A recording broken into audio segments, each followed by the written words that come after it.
Backstage at the Comedy Store, a young comedian stood holding an envelope. His hands trembled.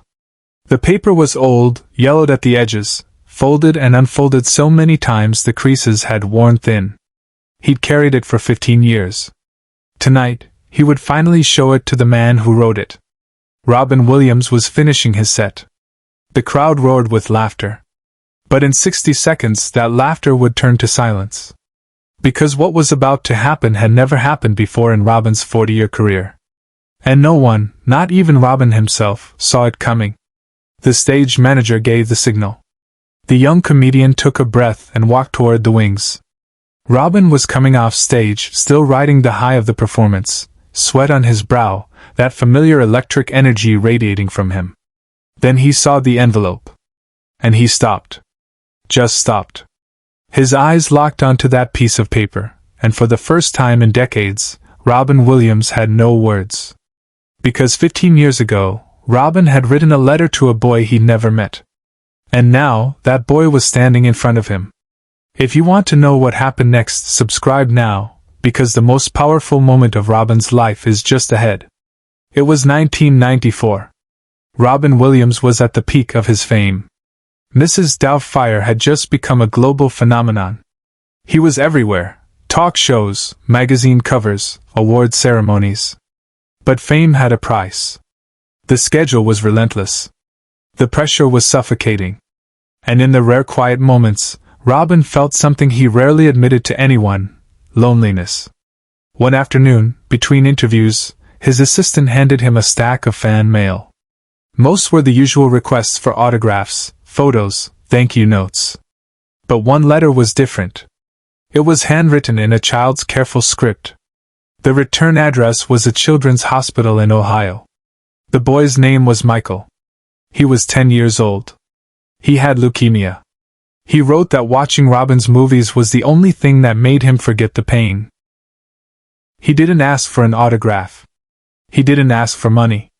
He asked for advice. How do you make people laugh when you're scared inside? Robin read that letter 3 times. Then he did something he'd never done before. He wrote back. Not a quick note scribbled by an assistant. He sat down with pen and paper and wrote a real letter. He told Michael the truth. He told him that fear was okay. That being scared didn't make you weak. That sometimes, making people laugh was the only way he knew how to fight his own darkness. He wrote, "You don't need to be fearless, Michael. You just need to be brave enough to show up. That's what I do every day. I show up. And so do you. That makes us the same." He sealed the envelope, sent it off, and then life swept him away again. Tours, premieres, interviews. He never heard back. He assumed the letter had helped, or hadn't, and either way, life moved on. Robin had no idea that letter would be carried in a pocket, read and reread, for the next 15 years. Michael survived. Against all odds, he beat the cancer. And he never forgot the letter. As he grew up, he read it whenever fear crept back in. Before his first day of high school. Before asking a girl to prom. Before moving away to college. And eventually, before his first open mic night at a small comedy club in Cleveland. Comedy became his way of fighting back. Just like Robin had said. Show up. Be brave. Make them laugh. And it worked. Michael started getting noticed. Small gigs turned into bigger ones. Local clubs turned into city tours. And one night a talent scout told him, "You're good enough for LA. You're good enough for the Comedy Store." The Comedy Store. The legendary stage where Robin Williams himself had started. Where he still performed surprise sets whenever he was in town. Michael knew this was his chance. Not just to perform, but to say thank you. To show Robin that the letter had worked. That the boy who'd been too scared to live had become a man who made people laugh for a living. He booked a red-eye flight. He packed one bag. And he brought the letter. But when he arrived at the Comedy Store that night, he learned something that would change everything. Robin Williams was performing. Unannounced. Unplanned. In 30 minutes. Michael's hands went cold. This wasn't how he'd imagined it. He thought he'd have time to prepare, to figure out what to say, how to approach him. Now Robin was here. Right now. And Michael was about to go on stage right before him. The stage manager called his name. Michael walked out into the lights. The room was packed. 400 people. And somewhere in that crowd, Robin Williams was watching. Michael started his set. His hands shook, but his voice held steady. He talked about growing up sick. About being the kid who missed school, who lost his hair, who learned to laugh because crying took too much energy. The crowd laughed, but it was the kind of laughter that had weight to it. The kind that recognized pain underneath the punchlines. Then, mid-joke, Michael stopped. He looked out into the audience. He couldn't see faces past the lights, but he knew Robin was out there. And he made a decision. He broke the comedian's cardinal rule. He stopped being funny. "I need to tell you something," Michael said. His voice was quieter now. The room sensed the shift. "When I was 10 years old, I was dying. I had leukemia. And I wrote a letter to Robin Williams." The crowd went still. In the back of the room, Robin straightened in his seat. "I didn't expect him to write back," Michael continued. "But he did. He sent me a letter. And that letter saved my life. Not the medicine. Not the doctors. That letter. Because it told me that being scared was okay. That showing up was enough. And I've carried that letter every day since." Michael reached into his jacket pocket. He pulled out the envelope. Even from the stage, you could see how worn it was. How loved. "Robin," Michael said, his voice cracking now, "if you're out there, I just want to say thank you. You told me to show up. So here I am. I showed up."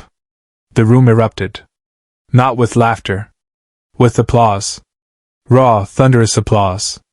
And then, from the back of the room, a figure stood up. Robin Williams. He was walking toward the stage. The crowd parted like water. People were crying.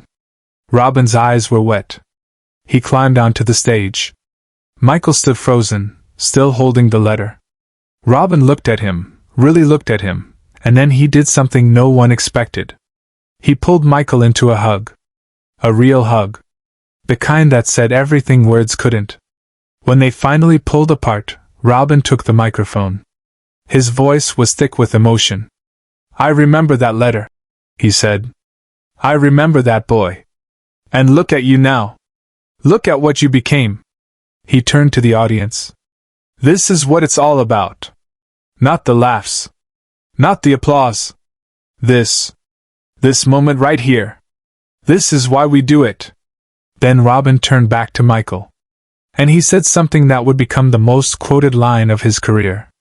Something that would be replayed, shared, remembered long after that night. "Michael," Robin said, his voice steady but soft, "you called me your father in that letter. You said I was the dad who taught you to be brave. And I need you to know something." He paused. The room held its breath. "You taught me something too. You reminded me why I started this. You reminded me what matters. So if I'm your father in comedy, then you're my son in courage. And I'm so damn proud of you." The room exploded. 400 people on their feet. Tears streaming. Cameras flashing. But Robin and Michael didn't see any of it. They only saw each other. Two people who'd saved each other without knowing it. A letter sent in darkness, carried through years, delivered in light. Robin handed the microphone back. He put his arm around Michael's shoulder, and together they walked off stage. The show was over. But the story was just beginning. Because that night, Robin didn't do his set. He spent the next 2 hours backstage with Michael, talking, laughing, crying. He called his wife. He called his kids. He told them about this young comedian who'd reminded him why he'd started this crazy journey in the first place. And Michael? He kept that letter in his pocket. But now, it meant something different. It wasn't just a lifeline from the past. It was a promise for the future. A reminder that showing up mattered. That vulnerability was strength. That the scared kid and the scared comedian were both just trying to do the same thing, survive by making people laugh. 3 months later, Robin called Michael. He was producing a comedy special. He wanted Michael to open for him. National television. A real shot. Michael said yes. Of course he said yes. And on that stage, in front of millions, Michael told the story of the letter. He told the world about the man who taught him to be brave. Robin stood in the wings, watching, smiling. And when Michael finished his set and walked off stage, Robin was there waiting. He handed him something. Another envelope. Michael opened it. Inside was a single sentence, handwritten. You showed up. Now keep showing up. Love, Dad. But the real gift came later that night. After the cameras stopped rolling, after the crew packed up and left, Robin and Michael sat in an empty dressing room. Just the two of them. No audience. No performance. Just two people who understood what it meant to fight invisible battles while making the world laugh. Robin told Michael things he never said publicly. About the depression that followed him like a shadow. About the nights he'd lie awake wondering if any of it mattered. About the times he'd read fan letters from people saying he'd saved their lives, and how he'd wonder who would save his. That's why your letter meant so much, Robin said, his voice quiet but steady. You reminded me that this work matters. That showing up, even when you're terrified, even when you feel like you're drowning, that's what saves us. Not the applause. Not the awards.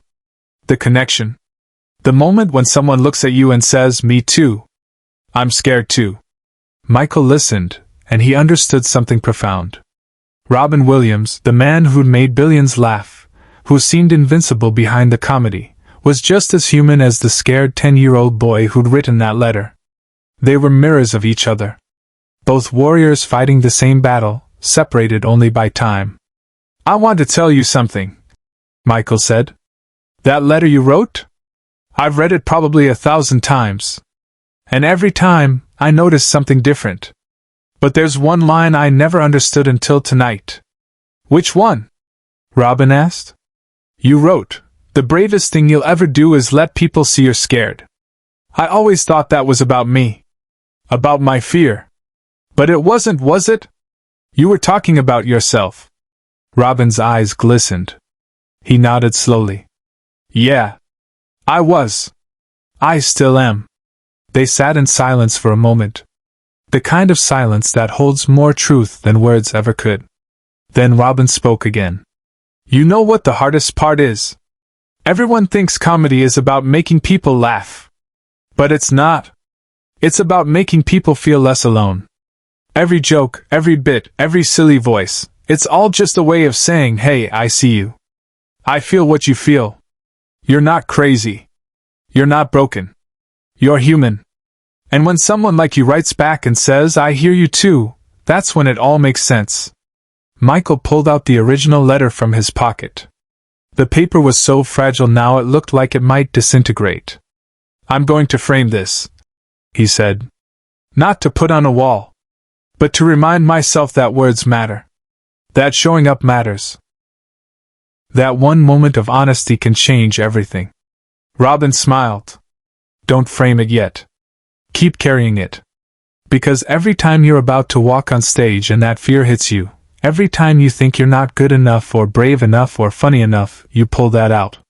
You remember that scared kid who wrote to me, and you remember that he became this.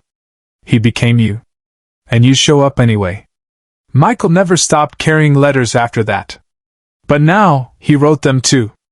To young comedians. To sick kids. To anyone who needed to hear that showing up was enough. He became what Robin had been for him, a voice in the darkness, telling scared people that their fear didn't define them. Years later, when Robin passed away, Michael was one of the first people to speak at the memorial. He stood at the podium, pulled out 2 letters, old and worn, and told the world what Robin Williams had really been. Not just a comedian. Not just an actor. But a father to anyone who needed one. A man who showed up, even when he was scared, and taught a generation to do the same. The first letter had saved Michael's life. The second had given him a purpose. And both had proven something Robin always believed but rarely said out loud, that the most powerful thing you can do is show someone they matter. That their fear is valid. That they are not alone. Subscribe and share this story, because Robin's legacy isn't just in his movies or his comedy. It's in every person he touched, every letter he wrote, every moment he chose connection over performance. His story will never be forgotten, as long as we keep showing up. Just like he taught us. This video is a fictional dramatization inspired by real public appearances and the documented compassionate nature of Robin Williams.